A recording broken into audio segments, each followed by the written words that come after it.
How's everybody doing? Today we're going to talk a little bit about Windows Sandbox.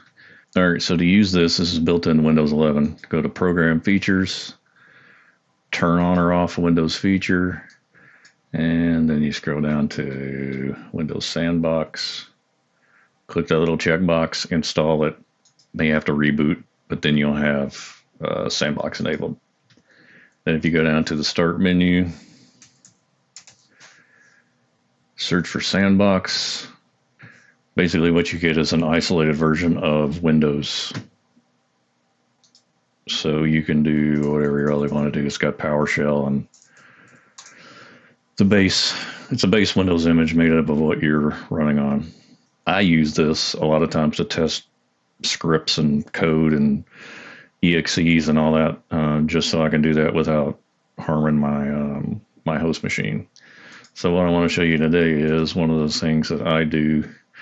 I script the installation of a few programs into Windows Sandbox, so PowerShell 7, VS Code, Git, GitHub Desktop, Windows Terminal, and you can do this pretty easy. If you go to the Windows docs or the Windows Sandbox docs, I'll leave it down in the description. This is a basic WSB file, which is what you'll use to enable and disable certain options. This is pretty much default other than the logon command. This is where we're going to execute my PowerShell script.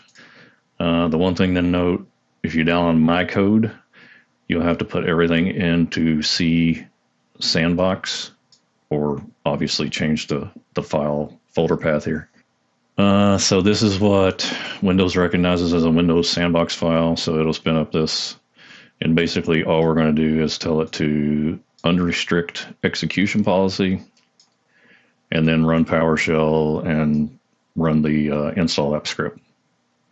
So this is the install app script, basically just enabling WinGit and then using WinGit to install all these various programs. The one other thing I do here is because I'm installing VS Code and I want the PowerShell extension for VS Code. So I do that down here. The start sleep, probably not even required, but I put it in there. This piece of code here is just refreshing the environment variables. So it inside that console, it knows that VS Code is now installed. And you can install an extension with a VSIX file, just like this, once VS Code is installed. So I'll show you where this is on my... This is what it looks like. So here's my extension file, my script, and my dev container WSB. So all I have to do once I have Windows Sandbox installed is double click this. It'll open up Windows Sandbox. And let me move the window.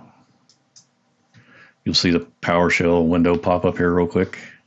And now it's going through the process of installing everything I had in that install script. So I'll let that run and then we'll come back once this thing cooks a little bit.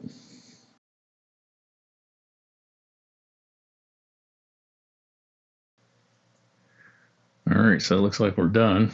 One thing I didn't maybe explain very well in this dev container.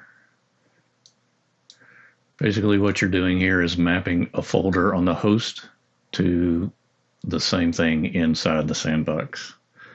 So like I said, this is my host, C Sandbox. And if I go to the directory here,